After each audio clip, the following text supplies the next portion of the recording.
Hello नमस्कार दोस्तों, स्वागत है आप सबका science by Sumit sir YouTube channel पर। मेरा नाम है सुमित और आपके सामने एक बार फिर से मैं उपस्थित हो चुका हूं एनसीईआरटी साइंस स्पेशल सीरीज वाली क्लास के साथ। और उम्मीद यही कर रहा हूं कि आप इस सेशन को देख पा रहे होंगे, समझ पा रहे होंगे और अपने कॉन्सेप्ट्स को और भी बेहतर कर पा रहे होंगे। ये साइंस के लिहाज से उन सभी अभ्यर्थियों के लिए बहुत इंपॉर्टेंट सेशन है जो साइंस के कॉन्सेप्ट को बेहतर करना चाहते हो। किसी एग्जाम्स की तैयारी कर रहे हो आप, सीटेट एग्जाम की तैयारी कर रहे हो, सुपर टेट एग्जाम की तैयारी करो, बीपीएससी एग्जाम्स की तैयारी करो, DSSB या एमपी टेट, यूपी टेट या फिर स्कूल एग्जाम की तैयारी करो, किसी भी एग्जाम्स की तैयारी करो, साइंस आपको पढ़ना है तो ये सेशन आप ही के लिए है। और आज हम लोग क्या बात करने वाले हैं इस सेशन में, देखो ये चैप्टर नंबर 18 है, 17 नहीं 18 है, लास्ट चैप्टर है, ठीक है ना। और 17 तो हो चुका है, मतलब 1 से लेकर के 17 चैप्टर ऑलरेडी डन है। इसी चैनल के प्लेलिस्ट में है, जाके देखिए अगर आपको देखना है तो, कॉन्सेप्ट के लिहाज से। और बाकी 18वां चैप्टर है, लास्ट चैप्टर है क्लास 8 के एनसीईआरटी सीरीज के अंतर्गत। इसके बाद हम लोग क्लास 10 की तरफ चलेंगे, ठीक है। और 18वें चैप्टर का नाम है pollution of air and water. Pollution के बारे में हम बात करेंगे, एयर पोल्यूशन और वाटर पोल्यूशन, खास करके इस टॉपिक का कोर रहेगा, इस चैप्टर का कोर रहेगा और इसका पहला हिस्सा है। और इसमें हम लोग बहुत सारे कॉन्सेप्ट के ऊपर चर्चा करने वाले हैं, ठीक है जी। अब देखो ये टॉपिक अभी मैं डिस्कस करूंगा, लेकिन आपको करना क्या है, झट से अगर आप में से कोई भी ऐसे अभ्यर्थी इस क्लास को देख पा रहे हैं अभी फिलहाल, जिन्होंने अब तक चैनल सब्सक्राइब नहीं किया, जिन्होंने कर लिया है थैंक यू वेरी मच, आपने अच्छा किया। ये आपके साइड से इतना मैं एक्सपेक्ट कर सकता हूं कि आप सब्सक्राइब करोगे, क्योंकि सब्सक्राइब करने में कुछ भी नहीं जा रहा है ना, लेकिन इस चैनल को बहुत कुछ मिल जाएगा, ठीक है। तो आप वो कर लो, कर लिया है तो धन्यवाद, नहीं किया है तो कर लो, इतना काम कर लो। टेलीग्राम चैनल पे भी ज्वाइन कर सकते हो, यही नाम है science by Sumit sir, link आपको डिस्क्रिप्शन में मिल जाएगा, तो आप ये दोनों काम कर लीजिए। बाकी लाइक शेयर तो करना ही है, ये मैं बोलूं ना बोलूं, है ना। चलो पोल्यूशन की बात करते हैं। पोल्यूशन को अच्छी चीज तो बिल्कुल नहीं माना जा सकता है, भांति भांति के कैटेगरी होते हैं, एयर पोल्यूशन से लेकर के वाटर पोल्यूशन तक और इवन नॉइज पोल्यूशन, सब कुछ आपको परेशान करने के लिए काफी है। हम उस समय की कल्पना मात्र से ही भयभीत हो जाते हैं जब हमें स्वच्छ वायु तथा जल उपलब्ध नहीं होंगे, ऐसा हम कहते हैं। अगर यही हाल रहा, पर्यावरण की गुणवत्ता दिन प्रतिदिन ऐसे ही खराब होती रही, तो एक समय ऐसा आएगा कि हमें स्वच्छ वायु और स्वच्छ जल मुश्किल से मिलेगी। और अगर हवा स्वच्छ नहीं है, पानी स्वच्छ नहीं है, तो सरवाइव कैसे करेंगे? बड़ी ही भयावह विचित्र स्थिति हो जाएगी। इसीलिए अपने लेवल पर, सामाजिक लेवल पर, संस्थागत लेवल पर जितना हम प्रयास कर सकते हैं प्रदूषण को कम करने की दिशा में हमें करना चाहिए। और इसके लिए बहुत सारे स्टेप्स हम अपने तरफ से ले सकते हैं, इसके ऊपर हम आगे चर्चा करने वाले हैं। आपने अपनी पिछली कक्षाओं में वायु तथा जल के महत्व को समझ लिया है। हम जानते हैं हवा की महत्ता हमारे लिए, आपके लिए, किसी प्राणी के लिए क्या है, ऑक्सीजन पॉइंट ऑफ व्यू से। और पानी की महत्ता हमारे लिए, आपके लिए, किसी प्राणी के लिए क्या है, हम सब जानते हैं। इस अध्याय में हम अपने आसपास होने वाले हानिकारक परिवर्तनों तथा हमारे जीवन पर इसके प्रभावों के विषय में अध्ययन करेंगे। हानिकारक परिवर्तन का मतलब प्रभाव नहीं, बल्कि कुप्रभाव आप कह सकते हैं। हमारे आसपास एटमॉस्फेयर में, वायुमंडल में, वातावरण में जो चेंज आ रहे हैं, और वो भी नेगेटिव चेंज, उसी को प्रदूषण कहते हैं ना। तो उसके बारे में बात करेंगे और उसका इंपैक्ट हमारे ऊपर, आपके ऊपर क्या हो सकता है, उसके ऊपर हम लोग यहाँ बातचीत करने वाले हैं आज के सेशन में। तो शुरुआत मुद्दे से करते हैं। एयर की गुणवत्ता खराब होना। हवा गैसीय घटकों का मिश्रण है। हवा में ऑक्सीजन भी है, हवा में नाइट्रोजन भी है, हवा में थोड़ा बहुत CO2 भी है, हवा में बहुत कुछ है, थोड़ा बहुत चलता है। सबसे काम की चीज है, वेरी वेरी इंपॉर्टेंट जो हमारे लिए ये है ऑक्सीजन, और पेड़ पौधों के लिए है CO2, ठीक है ना। तो प्लांट को ये चाहिए, बैलेंस है, प्लांट अपना CO2 ले लेगा, हम ऑक्सीजन ले लेते हैं, ठीक है। लेकिन कुछ और भी तो चीजें हैं, प्रदूषक गैसें भी तो है। मशीन के चलने से, गाड़ियों के चलने से, फैक्ट्रीज के चलने से वायुमंडल में हानिकारक प्रदूषक गैसों की मात्रा अगर किसी कारण से बढ़ रही है, इन सब वजहों को लेकर के अगर हम सोचे तो इससे वायु की गुणवत्ता तो खराब होगी ना। और वायु की गुणवत्ता खराब होगी तो खराब वायु से सांस लेंगे हम, और खराब वायु से सांस लेने का मतलब 10 तरह की बीमारी हो जाएगी, जान भी जा सकती है। तो जब वायु ऐसे अनचाहे पदार्थों के द्वारा संदूषित हो जाती है जो सजीव अथवा निर्जीव दोनों के लिए हानिकर हो, तो इसे वायु प्रदूषण कहते हैं। When air get contaminated by the unwanted harmful substances, which is very, very bad for the living and even non-living system. Then it is called air pollution. So when air is contaminated by unwanted substances, which have a harmful effect on both the living and non-living, then it is referred as air pollution. अब देखो air pollution जैसे मान लो factories में काम की वजह से वातावरण में सल्फर डाइऑक्साइड गैस की मात्रा निकल रही है, या ये प्रदूषक गैस फैक्ट्री के कारण निकल रही है, ये वायुमंडल में मिल रहा है, वायु की गुणवत्ता खराब हो रही है। मान लो ईंधन के अपूर्ण दहन से कार्बन मोनोऑक्साइड हवा में मिल रही है, ये सब वायु की गुणवत्ता को खराब कर सकता है। इससे हमें सांस लेने में दिक्कत होगी, जानवरों को सांस लेने में दिक्कत होगी। तो जो लिविंग ऑर्गेनिज्म है उसके ऊपर तो इम्पैक्ट पड़ेगा ही पड़ेगा। अब सवाल यह है कि नॉन लिविंग पे भी, यहाँ लिखा है कि नॉन लिविंग पे भी असर डाल सकता है। इसका क्या मतलब है? आपने एसिड रेन के बारे में सुना होगा, सुना है? एसिड रेन, अम्ल वर्षा जिसको हम कहते हैं। नहीं सुना है तो अभी सुन लोगे, लेकिन अम्ल वर्षा से प्रश्न भी पूछा जाता है। ताजमहल में लाइफ तो नहीं है ना, ताज एक बिल्डिंग है और बिल्डिंग तो नॉन लिविंग है, और इस एसिड रेन के कारण ताजमहल की गुणवत्ता खराब हो रही है, उसकी सुंदरता प्रभावित हो रहा है, पीला हो रहा है, मार्बल कैंसर आप इसको कह सकते हैं। क्योंकि हवा जहां ताजमहल है उसके आसपास की हवा में इसकी मात्रा बढ़ रही है, और ये पानी के साथ रिएक्ट करके एसिड बना रहा है,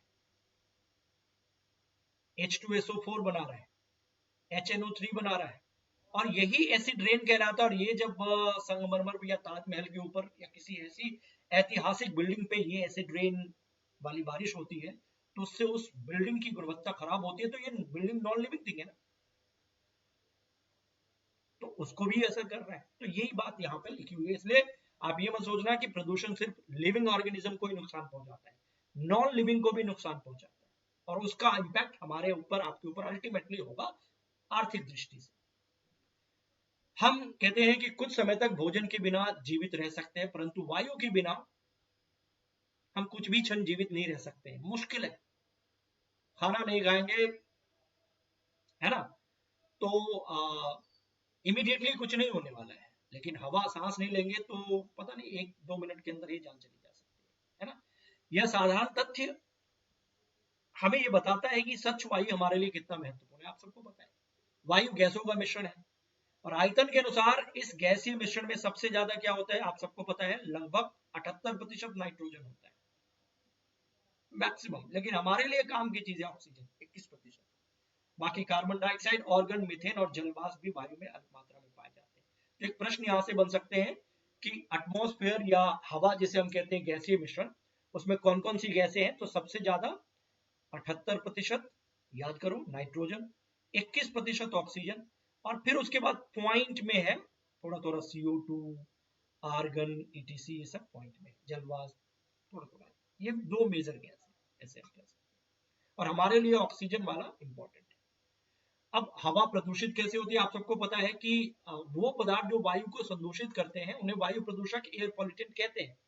और कभी कभी ये प्रदूषक प्राकृतिक स्रोतों से भी उत्पन्न होते हैं, कृत्रिम तरीके से तो उत्पन्न होते हैं, जैसे फैक्ट्री चलाते हैं, गाड़ी चलाते हैं, डीजल पेट्रोल चलाते हैं, कोयला जलाते हैं, ईंधन का यूज करते हैं, तो उससे हानिकारक गैस वातावरण में मिलते हैं। लेकिन कुछ प्राकृतिक घटनाओं के कारण भी ये प्रदूषण फैल सकता है, जैसे ज्वालामुखी का फटना, वोल्केनो एरप्शन, उससे भी वहां के आसपास की हवा खराब हो जाती है। वनों में आग लग गया, अनफॉर्चुनेटली नेचुरल तरीके से, किसी ने जानबूझ के नहीं लगाया, प्राकृतिक घटना ये हो सकता है। तो वो आग के लगने से जो धुआं उठा, धूलकण आए, उस आसपास का पूरा माहौल खराब हो जाता है।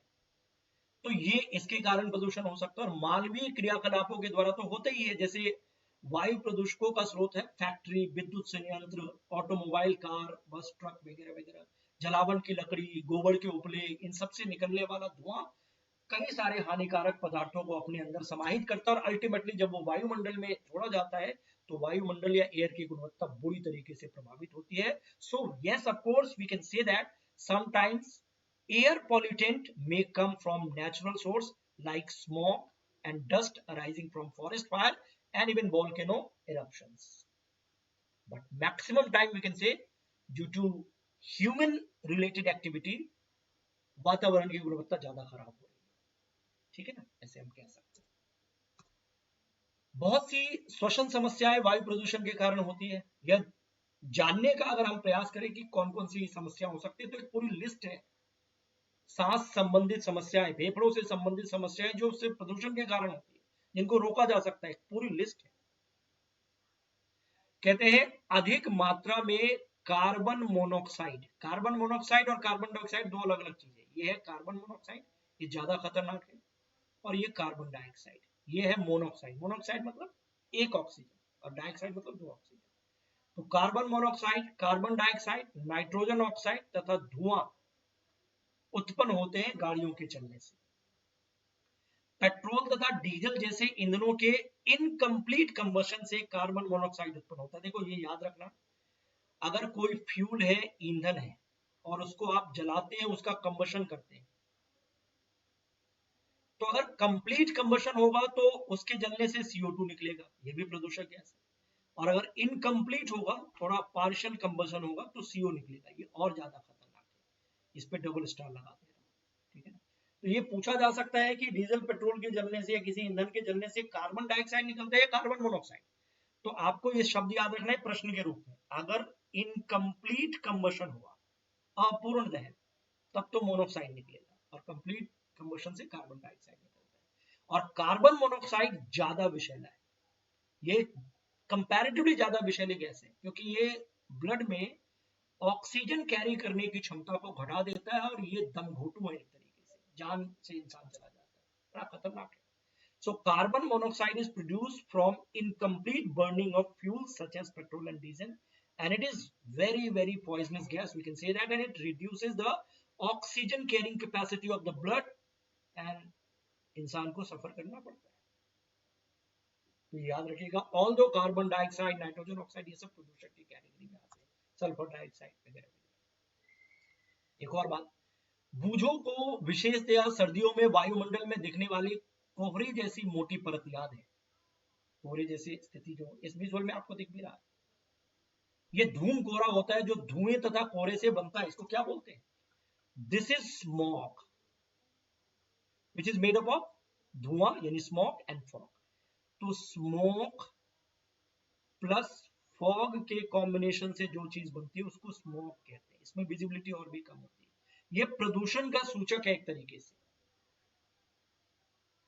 ठीक है ना। सर्दियों में आम है, धूम कोहरा इसको कहते हैं, धुएं और कोहरे के कॉम्बिनेशन से बनता है। धुएं में नाइट्रोजन के ऑक्साइड उपस्थित हो सकते हैं, गाड़ियों के जलने से, फैक्ट्री से निकलने वाले धुएं में, जो अन्य वायु प्रदूषकों तथा कोहरे के संयोग से ये फॉग बनाते हैं। क्या लिखा हुआ है? नाइट्रोजन के ऑक्साइड जो धुएं में है, ये फॉग बना सकते हैं। इसके कारण सांस लेने में कठिनाइयां, दमा खांसी जैसी स्थिति उत्पन्न हो सकती है। जिसको खांसी दमा पहले से उसको और परेशानी हो सकती है। बच्चों में ब्रीदिंग प्रॉब्लम हो सकती है ना। तो ये एक इंडिकेशन है एयर पोल्यूशन से क्या क्या हो सकता है। बहुत से उद्योग भी वायु प्रदूषण के लिए उत्तरदायी है, इंडस्ट्री भी वायु प्रदूषण के लिए उत्तरदायी है। जैसे पेट्रोलियम रिफाइनरी है ना, जहां पे क्रूड ऑयल को प्रोसेस करके डीजल, पेट्रोल, एलपीजी इन सब में कन्वर्ट किया जाता है। ये एक इंडस्ट्री है, अलग अलग शहरों में स्टेब्लिश्ड है। तो कच्चे तेल को प्रोसेस करके यहाँ अलग अलग प्रोडक्ट में कन्वर्ट किया जाता है, इसको पेट्रोलियम रिफाइनरी कहते हैं। तो ये जो पेट्रोलियम रिफाइनरी है ना, इस रिफाइनरी से सल्फर डाइऑक्साइड तथा नाइट्रोजन डाइऑक्साइड जैसे गैसीय प्रदूषक निकलते हैं। इस रिफाइनरी से सल्फर डाइऑक्साइड, नाइट्रोजन डाइऑक्साइड, और ये वायु की गुणवत्ता को बुरी तरीके से खराब कर देते हैं, और ये एसिड रेन के लिए भी देखा जाए तो रिस्पॉन्सिबल होता है। विद्युत संयंत्रों में कोयला जैसे ईंधन के दहन से सल्फर डाइऑक्साइड उत्पन्न हो सकता है। कोयला जलाने से बिजली बनाते हैं ना, उसमें सल्फर डाइऑक्साइड निकल सकता है। यह फेफड़ों को स्थायी रूप से डैमेज कर सकता है, परमानेंटली सांस संबंधी समस्याओं को उत्पन्न कर सकता है। और इसके बारे में आपने पहले भी पढ़ा है। और अध्याय 5 में जो फॉसिल्स फ्यूल होते हैं ना, जीवाश्म ईंधन, जीवों के अवशेष से मिलने वाला ईंधन, जैसे डीजल, पेट्रोल, कोयला, ये सब जो होते हैं ना, इसको जीवाश्म ईंधन कहते हैं। इसके जलने से ऊर्जा जरूर मिलती है, लेकिन ऑब्वियसली उसकी कीमत पर्यावरण को चुकानी पड़ती है, और अल्टीमेटली हमें चुकानी पड़ती है। सो फॉसिल्स फ्यूल से बहुत सारे प्रदूषण फैलते हैं, डीजल, पेट्रोल के जलने से, कोयले के जलने से। ठीक है, तो ये आप जानते हैं। एक अन्य प्रकार के प्रदूषक की बात कर ले, this is called CFC, chlorofluorocarbon. ये क्लोरोफ्लोरोकार्बन है ना, इसका उपयोग रेफ्रिजरेटरों, एयर कंडीशनर तथा एरोसोल फुहार में ठंड के लिए किया जाता है, ऐसे कह सकते हैं। और क्लोरोफ्लोरोकार्बन या CFCs के द्वारा वायुमंडल की जो ओजोन परत है, ओजोन, एक सर्टेन हाइट पे ओजोन लेयर है ना, यही वो ओजोन लेयर है जो खतरनाक हानिकारक अल्ट्रावायलेट रेज, जो UVC रेज होती है ना, वो काफी डेंजरस होता है, उसको पृथ्वी तक पहुंचने से रोकता है। लेकिन अगर इस ओजोन लेयर में केमिकल्स के कारण, हमारे आपके प्रयासों के कारण अगर इसकी परत पतली हो रही है, इसमें छेद हो रहा है, और इसके कारण हानिकारक अल्ट्रावायलेट रेज को पृथ्वी तक पहुंचने का मौका मिल रहा है, तो अल्टीमेटली उसका असर इंसान भी पड़ेगा, जानवरों भी पड़ेगा, क्योंकि ये बहुत सारी बीमारियों के लिए, खास करके स्किन कैंसर के लिए रिस्पॉन्सिबल है। तो CFC भी तो एक प्रदूषक है। ओजोन परत सूर्य से आने वाली हानिकारक पराबैंगनी किरणों से हमें बचाती है, ये जरूरी है ओजोन का लेयर। क्या आपने ओजोन छिद्र के बारे में, ओजोन डिप्लीशन के बारे में सुना है? बिल्कुल सुना है, इसके बारे में जानने का प्रयास कीजिए। ये CFC के कारण जरूर इसमें डिप्लीशन हो रहा है। CFC के स्थान पर अब कंपैरेटिवली कम हानिकारक रसायनों का प्रयोग होने लगा है, लेकिन स्टिल अभी बहुत काम करना बाकी है। सो क्लोरोफ्लोरोकार्बन रेफ्रिजरेटर्स, फ्रिज वगैरह में पहले यूज होते थे, अब तो नहीं होते हैं, या दूसरे विकल्प हैं, बट इसी के कारण ओजोन लेयर में बहुत नुकसान हुआ। और ओजोन क्यों जरूरी है आपको पता है ना? ये जो अल्ट्रावायलेट सी देख रहे हो ना, मोस्ट डेंजरस अल्ट्रावायलेट रेडिएशन को कहते हैं, इसको आने से रोक रहा है पृथ्वी तक। ये ओजोन लेयर है ना, देख रहे हो, ये आने नहीं दे रहा है, जो सबसे खतरनाक है, रेड वाला जो आप देख रहे हैं, absorb by atmosphere before reaching surface. अगर इसमें कोई प्रॉब्लम होगी ना ओजोन में, तो ये लाल वाला पहुंचने लगेगा यहाँ पे, और यहाँ पे रहने वाले लोगों को ये परेशान करेगा, ये अल्ट्रावायलेट सी। अल्ट्रावायलेट के कई आपके बुक में ये नहीं है, थोड़ा एक्स्ट्रा पॉइंट मैं आपको यहाँ से बता देता हूँ, ये याद रख लीजिएगा। अल्ट्रावायलेट ए, ये कैटेगरी है, पराबैंगनी किरणों के प्रकार है, ABC। सबसे ज्यादा डेंजरस सी है, ये एक प्रश्न बन सकता है, याद रखिएगा। 95% जो पराबैंगनी किरणें होती है ना, वो ए होता है, अल्ट्रावायलेट ए, सबसे ज्यादा मात्रा इसी की। Increases risk of skin cancer, ये भी स्किन कैंसर के रिस्क को बढ़ा सकता है, लेकिन ज्यादा खतरनाक सी है। Passes through cloud and car window, ये क्लाउड और कार विंडो से पास कर सकती है किरणें। Can cause pre mature ageing, pre mature ageing यानी समय से पहले बूढ़ा जो होने की स्थिति होती है ना, एक प्रॉब्लम है, इसके लिए अल्ट्रावायलेट ए रिस्पॉन्सिबल है। ये अच्छी अच्छी जानकारी है ना, ये नोट कर लो। बी की बात करें, सनबर्न, या जैसे हम ज्यादा देर तक धूप में रहते हैं ना, तो स्पॉट बन जाते हैं स्किन पे, सनबर्न के निशान आ जाते हैं, वो बी के कारण हो सकते हैं।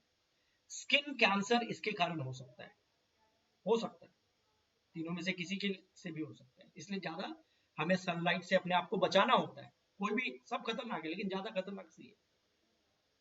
लेकिन साथ ही साथ ये अल्ट्रावायलेट रेडिएशन की सहायता से विटामिन डी भी तो बनता है, सनलाइट की सहायता से, आपने ये सुना होगा, पढ़ा होगा। तो ये जो बी है ना, अल्ट्रावायलेट बी, इसकी सहायता से विटामिन डी स्किन में बनते हैं, तो थोड़ी अच्छी बात भी है। तो ये सब कुछ एक्स्ट्रा पॉइंट है, याद रख लो, क्या दिक्कत है, ठीक है। अब आगे आ जाते हैं। इन गैसों के अतिरिक्त डीजल तथा पेट्रोल के दहन से चलने वाली स्वचालित वाहनों द्वारा अत्यंत छोटे कण भी उत्पन्न होते हैं, पार्टिकल उत्पन्न होते हैं, जो वायुमंडल में मिल जाते हैं, बहुत छोटे होते हैं। गाड़ियों के चलने से गैस तो निकलती है, लेकिन ये कण भी होते हैं, दिखते नहीं है ये, लेकिन सस्पेंडेड पार्टिकल, और ये सांस के जरिए अगर अंदर चला गया तो ये आपको और परेशान कर सकता है। ये दृश्यता, विजिबिलिटी को घटा देता है ये पार्टिकल। सांस लेने पर ये शरीर के भीतर पहुंचकर रोग उत्पन्न करते हैं। ये कण इस्पात निर्माण तथा खनन जैसे औद्योगिक प्रोसेस द्वारा भी उत्पन्न हो सकते हैं।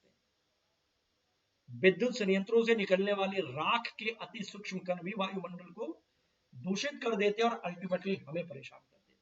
तो सब जगह खतरा ही खतरा, ये नेगेटिव चीज है। लेकिन इसीलिए तो बोला जाता है कि अगर ये आपको पता होगा, जानकारी होगी, तो कहीं ना कहीं आप थोड़े कंसर्न दिखाएंगे, और व्यक्तिगत लेवल पर हर लोग अगर प्रयास करेगा, तो पर्यावरण की गुणवत्ता को बनाया रखा जा सकता है। सरकार, संगठन, ये सब अपने लेवल पे काम कर रही है।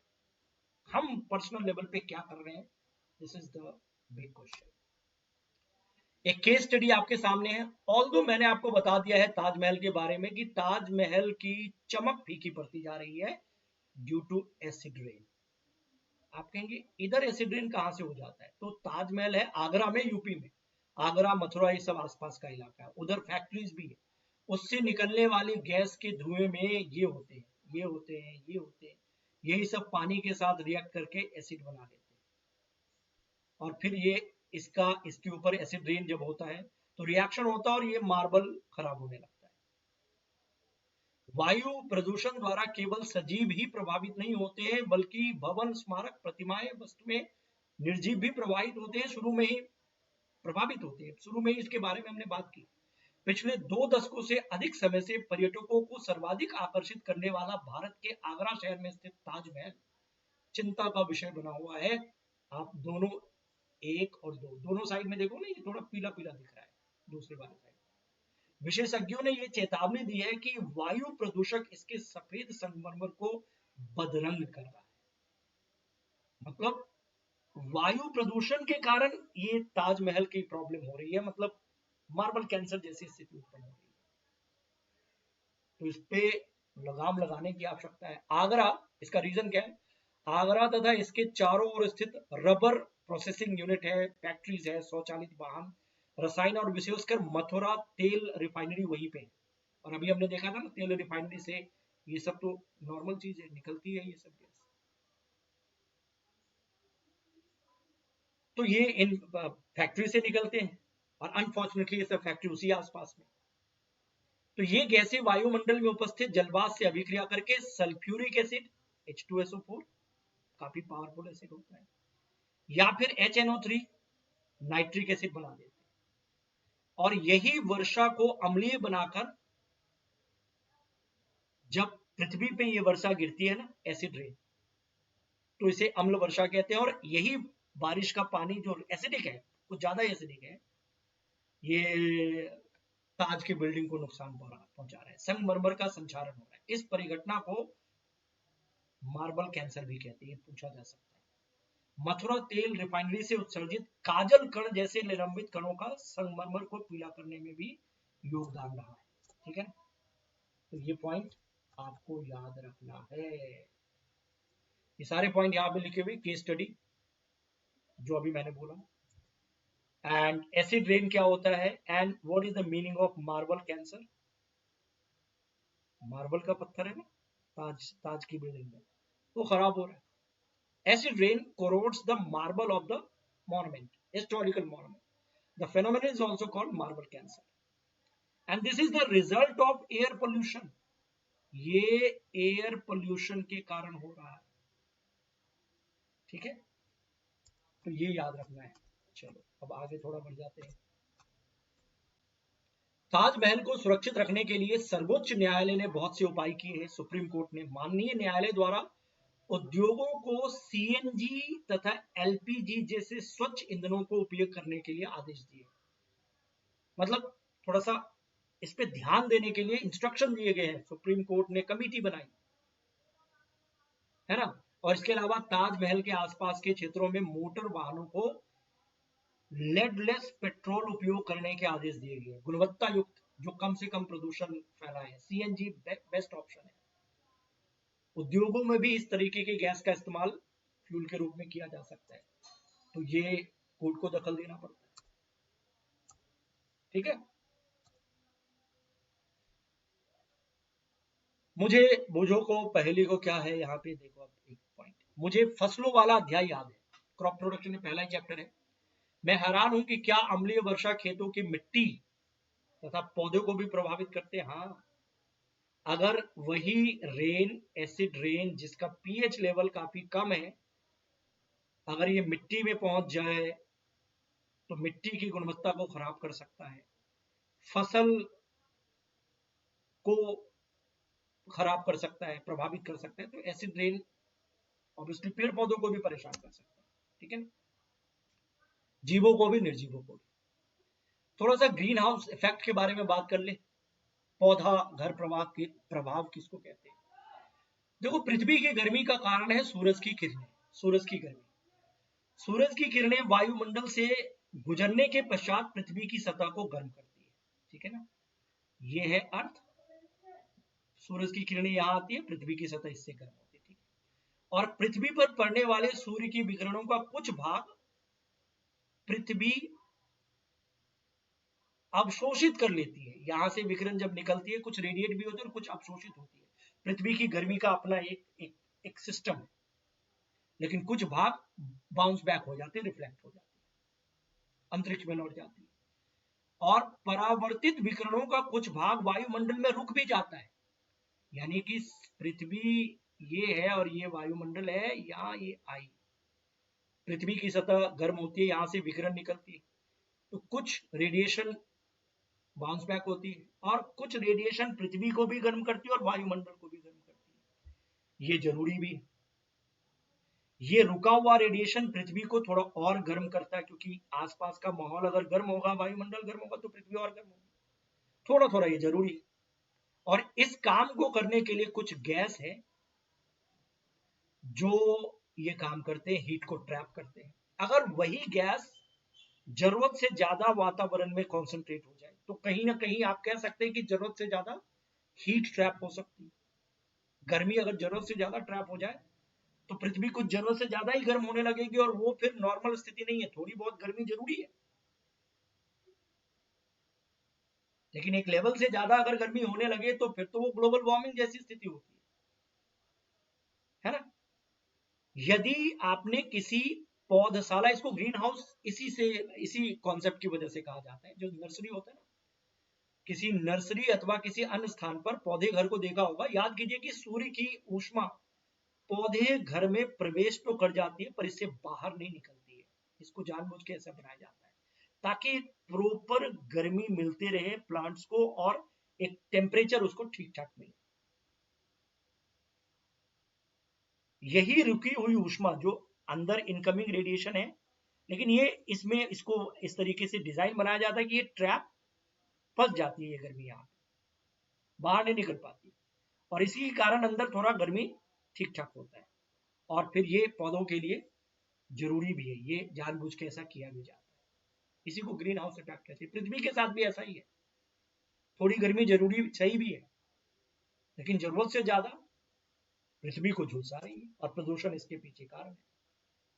पृथ्वी के वायुमंडल द्वारा रोके गए विकिरण यही काम करते हैं। जो पौधे ग्रीन हाउस में जो होता है ना, पौधे को गर्म रखने के लिए जो हीट को ट्रैप किया जाता है, पृथ्वी को गर्म रखने के लिए भी ऐसे ही एक सिस्टम काम करता है। इसीलिए इसको भी हम ग्रीन हाउस इफेक्ट कहते हैं। इस प्रोसेस के बिना पृथ्वी पर जीवन संभव नहीं हो सकता, क्योंकि पृथ्वी पे प्रॉपर गर्मी भी होनी चाहिए। अब ये प्रक्रम जीवन के लिए खतरा बन गया है, क्योंकि जो गैस हीट को ट्रैप करती है, उसकी मात्रा जरूरत से ज्यादा हमारे लापरवाहियों के कारण एटमॉस्फेयर में बढ़ रही है। और उसी में से एक गैस है कार्बन डाइऑक्साइड। कार्बन इमोशंस बढ़ रहे हैं ना, गाड़ियों के चलने से, फैक्ट्रीज के चलने से कार्बन डाइऑक्साइड की मात्रा बढ़ रही है। तो अब कार्बन डाइऑक्साइड की मात्रा अगर एटमॉस्फेयर में ज्यादा बढ़ेगी, तो ये जरूरत से ज्यादा हीट को ट्रैप करेगा, और जरूरत से ज्यादा हीट ट्रैप करने का मतलब पृथ्वी पे टेम्परेचर बढ़ना, और टेम्परेचर बढ़ना मतलब ग्लोबल वार्मिंग, इससे और खतरा। कैसे बढ़ते हैं, तो ऑब्वियसली आपको पता है, गाड़ियों के चलाने से लेकर के इंडस्ट्रियल प्रोसेस तक सबसे एक हानिकारक CO2 गैस निकलती है। और साथ ही साथ पेड़ पौधों की अंधाधुंध कटाई। अब जो एटमॉस्फेयर में CO2 है, उसको लेता कौन है? पेड़ पौधे, उनको तो चाहिए। अगर पेड़ पौधों की कटाई हो रही है हद से ज्यादा, तो CO2 का कॉन्सेंट्रेशन लेवल तो वैसे भी बढ़ेगा, क्योंकि पेड़ पौधे ही CO2 को अपने अंदर लेते हैं। तो पेड़ों की कटाई भी इसके लिए रिस्पॉन्सिबल है, ठीक है ना। This is called green house effect, ये हमने बात कर दी। आप जानते हैं कि CO2 हवा का एक घटक है, और पौधों के लिए कार्बन डाइऑक्साइड की भूमिका का अध्ययन भी आप कर चुके हैं, क्योंकि प्लांट जो फोटोसिंथेसिस करता है ना, उसके लिए CO2 एक इनपुट होता है, ये एटमॉस्फेयर से ले लेता है। लेकिन प्लांट की संख्या अगर कम हो जाए, तो फिर CO2 का कॉन्सेंट्रेशन बढ़ने लगता है, और यही CO2 एक लेवल से ज्यादा प्रदूषक की भांति कार्य करता है। एक और मानवीय क्रियाकलापों के कारण निरंतर CO2 वातावरण में रिलीज हो रही है, तथा दूसरी ओर वन क्षेत्र कम हो रहे हैं, इसके कारण भी CO2 का कॉन्सेंट्रेशन लेवल बढ़ रहा है। पौधे फोटोसिंथेसिस के लिए वायुमंडल से CO2 का उपयोग करते हैं, जिसके कारण वायु में CO2 की मात्रा कम होती है, लेकिन वनोन्मूलन या पेड़ पौधों की अंधाधुंध कटाई के कारण CO2 की मात्रा बढ़ जाती है, क्योंकि CO2 की खपत करने वाले वृक्षों की संख्या अगर घटेगी तो CO2 तो बढ़ेगा ही। तो ये CO2 बढ़ने का एक रीजन ये भी है। इस प्रकार मानवीय क्रियाकलाप में CO2 के संचयन, मानवीय क्रियाकलाप वायुमंडल में CO2 के संचय में योगदान देते हैं, और CO2 जरूरत से ज्यादा ऊष्मा को रोक लेती है, क्योंकि ये ग्रीन हाउस गैस है, और उसे रेडिएट नहीं होने देती, ट्रैप कुछ ज्यादा ही करती है। परिणाम स्वरूप वायुमंडल के औसत तापमान में वृद्धि हो रही है, इससे ग्लोबल वार्मिंग जैसी स्थिति उत्पन्न होती है। और CO2 एक ग्रीन हाउस गैस तो है, लेकिन इसके अलावे अन्य गैसेस भी हैं। तो देखो CO2 है, इसके अलावा दूसरा है मीथेन, तीसरा है नाइट्रस ऑक्साइड, जलवाष्प, ये भी इस तरीके के ग्रीन हाउस गैस के रूप में काम करते हैं। CO2 की भांति इन्हें भी ग्रीन हाउस गैस कहते हैं, ये पूछे जा सकते हैं। Other gases like methane, nitrous oxide, water vapor also contribute towards this effect. So these are also the example of greenhouse gases. So चार गैसेस का जिक्र तो यहीं पे कर दिया गया। और अगर औसत तापमान इन गैसेस के कॉन्सेंट्रेशन बढ़ने के कारण पृथ्वी का औसत तापमान, वायुमंडल का औसत तापमान बढ़ रहा है, तो हम ग्लोबल वार्मिंग की तरफ जा रहे हैं। और इसका इम्पैक्ट क्या होगा? टेम्परेचर बढ़ने से ग्लेशियर पिघलने लगते हैं, ग्लेशियर जल्दी जल्दी पिघलने से समुद्र के स्थल में अनियंत्रित रूप से वृद्धि होने लगती है। समुद्री और कोस्टल इलाके, जो समुद्र के आसपास के रहायशी इलाके हैं, वहां तक समुद्र के पानी के जाने का खतरा है। इवन कुछ देशों के डूबने का खतरा है ग्लोबल वार्मिंग के कारण। तो इसलिए ये कंसर्न मैटर है ना। ग्लोबल वार्मिंग विश्वव्यापी सरकारों के लिए आज एक विचारणीय प्रश्न है। Concern for the every government, we can say that world wide. बहुत से देशों ने पौधागर गैसों के उत्सर्जन में कमी करने के लिए कॉन्ट्रैक्ट किया, अनुबंध किया है। Many countries have reached an agreement to reduce the emissions of greenhouse gases. संयुक्त राष्ट्र सम्मेलन के अंतर्गत जो ये क्योटो प्रोटोकॉल है ना, ये पूरा एक साइंस है, लेकिन अभी क्योटो प्रोटोकॉल का जिक्र आपके बुक में है। तो क्योटो प्रोटोकॉल एक ऐसा ही अनुबंध है जिस पर बहुत से देश हस्ताक्षर कर चुके हैं, और उनका ये कहना है कि ये ग्रीन हाउस गैसेस के इमिशंस को, औद्योगिक स्तर पर जो इमिशंस हो रहे हैं, उनको नीचे लाने के लिए वो जितने प्रयास हो सकते हैं वो करेंगे। चाहे उसके लिए नई टेक्नोलॉजी को इंसर्ट करना पड़े, नए एक्शन प्लान बनाना पड़े, सभी देश अपने अपने लेवल से ये कर रहे हैं, क्योटो प्रोटोकॉल को फॉलो करने का प्रयास कर रहे हैं। ठीक है ना, क्योंकि इससे फिर अगर ग्रीन हाउस गैसेस का लेवल कम नहीं करोगे तो फिर तो दिक्कत है, औसत तापमान और बढ़ेगा तो फिर पृथ्वी के ऊपर ही खतरा है। इसीलिए ये एक अलग से एक पॉइंट लिख दिया गया यहाँ पे। एक गंभीर संकट है, global warming is serious threat, seriously इसको लेना होता है। ग्लोबल वार्मिंग के कारण समुद्र तल में एक आश्चर्यजनक वृद्धि हो सकती है अगर ध्यान नहीं दिया गया तो। कई स्थानों पर जो कोस्टल प्रदेश है ना, तटीय क्षेत्र जलमग्न हो चुके हैं और हो रहे हैं। ग्लोबल वार्मिंग के विस्तृत प्रभाव के अंतर्गत क्या हो सकता है ग्लोबल वार्मिंग के जरिए? इसमें तटीय क्षेत्र का डूबना एक हो गया। दूसरा, वर्षा पैटर्न का बदल जाना, जब बारिश होनी चाहिए तब होती नहीं है, नहीं होनी चाहिए होती है। इससे कृषि पे, एग्रीकल्चर पे इंपैक्ट पड़ता है।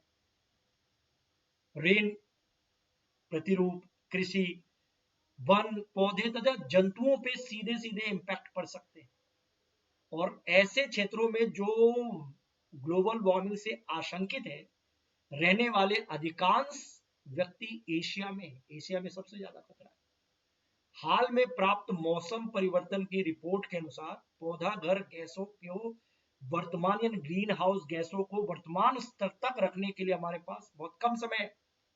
अन्यथा इस शताब्दी के अंत तक औसत तापमान 2 डिग्री सेल्सियस तक बढ़ जाएगा, और ये बहुत ही संकटकारी स्थिति है। 2 डिग्री सेल्सियस का औसत तापमान वृद्धि अनर्थ कर सकता है। ठीक है ना।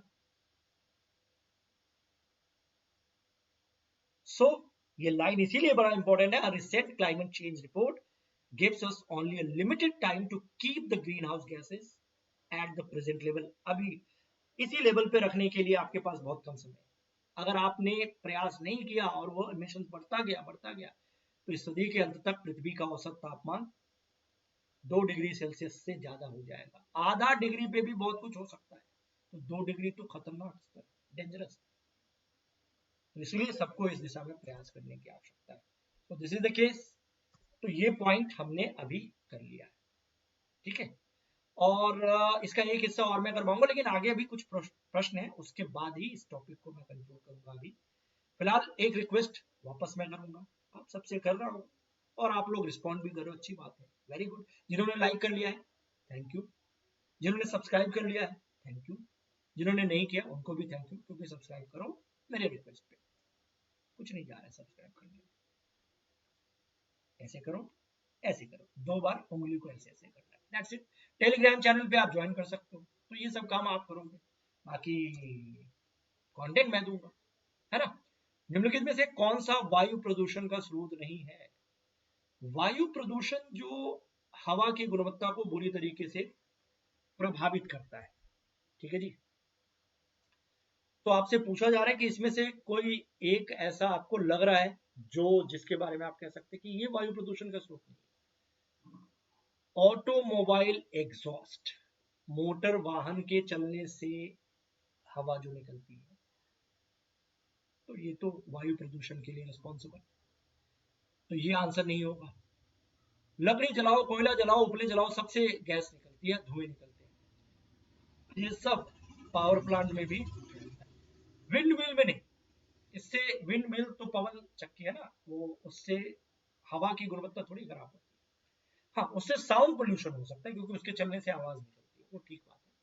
तो विंड मिल नहीं होगा वायु प्रदूषण का स्रोत। दूसरा है बूझो वायु प्रदूषण कम करने में योगदान करना चाहता है, तो करने दो ना, ठीक बात है। अब मैंने क्या बोला कि व्यक्तिगत लेवल पे ही प्रयास शुरू हो जाने चाहिए, तो बूझो विशेष to contribute in reducing air pollution, ठीक बात है, अच्छी बात है, आई मस्ट अप्रिशिएट। वो अपने विद्यालय जाने के लिए किस वाहन का उपयोग करें? अब सोचो, आप थोड़ा सा रीजनिंग लगाओ। वायु प्रदूषण की मात्रा को कम करने के लिए आप अपने व्यक्तिगत लेवल पे प्रयास कुछ करना चाह रहे हो, और आपके पास स्कूल जाने के उपलब्ध साधन है, car, school bus, auto rickshaw, scooter, किसी एक से तो जाना ही पड़ेगा ना। सबसे बेस्ट तो आप कहेंगे पैदल चले जाओ, लेकिन भैया प्रैक्टिकल भी तो होना चाहिए, लेकिन यहाँ इन 4 में से कोई एक चुनना है। तो देखो, पब्लिक ट्रांसपोर्ट, यहाँ पे बस है, एक बस के चलने से 50 बच्चे 100 बच्चे उसी बस में जा सकते हैं, लेकिन अगर 50 बच्चे 50 कार में जाएंगे, 50 ऑटो रिक्शा में जाएंगे, 50 स्कूटर पे जाएंगे, तो इन सब से वायु प्रदूषण में ज्यादा योगदान होगा। स्कूल बस, एक बड़ी बस, 100 बच्चे एक साथ जा सकते हैं, तो बस से जाना चाहिए। पब्लिक ट्रांसपोर्ट है, मेट्रो से जाओ कहीं, 100 लोग अगर मेट्रो में जाए जो बिजली से चलती है, मेट्रो ट्रेन से, और 100 लोग कार से जाए, तो ऑब्वियसली प्रदूषण किस स्थिति में कम होगा आपको बताने की जरूरत नहीं, तो यही बेस्ट आंसर है। आगरा में ताजमहल को अधिकतम प्रभावित करने वाले प्रदूषक किस प्रकार का है? प्रदूषण किस प्रकार का है? The type of pollution which is likely to affect Taj Mahal in Agra to a greater extent. अभी अभी हमने इसके ऊपर बात की है। हवा की गुणवत्ता खराब होती है, जिससे बारिश के पानी के साथ वो मिलकर के ऐसे ड्रेन करवाते हैं, तो ये एयर पोल्यूशन होगा, ना कि वाटर पोल्यूशन। अगर एयर में SO2 NO2 ये सब नहीं होगा तो फिर ताजमहल को दिक्कत नहीं, ठीक है जी। तो ये तीसरा प्रश्न हो गया, और है, देखते हैं। द फेनोमेनन या phenomena of marble cancer is due to Taj Mahal वाला ही केस है, समझ लो। तो इसका कारण क्या है? संगमरमर का संक्षारण, मार्बल कैंसर का केस, मार्बल कोरोजन का केस, एसिड रेन, अम्ल वर्षा, अभी अभी हम जस्ट बात कर चुके हैं इसके ऊपर। 5वां प्रश्न है आपके सामने, कहां गया? निम्नलिखित में से कौन सी ग्रीन हाउस गैस नहीं है? 4 गैस का तो अभी हमने जिक्र किया था। इसमें जलवाष्प भी था, carbon dioxide, methane, nitrogen. Nitrogen gas नहीं था, सिर्फ नाइट्रोजन गैस नहीं, नाइट्रोजन गैस तो ऑलरेडी मौजूद है ना। नाइट्रस ऑक्साइड जरूर था। तो ये आंसर हो जाएगा इसका, देख लो यहां से आया है प्रश्न। मीथेन नाइट्रस ऑक्साइड है, ना कि नाइट्रोजन। नाइट्रोजन तो ऐसे गैस के रूप में एटमॉस्फेयर में ऐसे ही रहता है, तो ये ग्रीन हाउस गैस नहीं। नाइट्रस ऑक्साइड वाटर वेपर है। तो उसमें से जो आंसर सही होगा वो नाइट्रोजन वाला ही लगा दो, सबसे ज्यादा सही नाइट्रोजन गैस। ठीक है ना। तो ये डन है, ये टॉपिक कंप्लीट तो नहीं हुआ है चैप्टर, इसका दूसरा पार्ट आएगा, दूसरे पार्ट में कंप्लीट हो जाएगा। ठीक है, उसके बाद ये सीरीज ही कंप्लीट। ठीक है, फिलहाल डेली देखो, रेगुलर देखो, सारे कॉन्सेप्ट देखो, चैनल सब्सक्राइब करो, लाइक करो, शेयर करो, सब करो और लगातार आगे बढ़ो। फिलहाल के लिए इतना ही, मैं आपसे मिलूंगा अगली क्लास में। Okay, bye bye.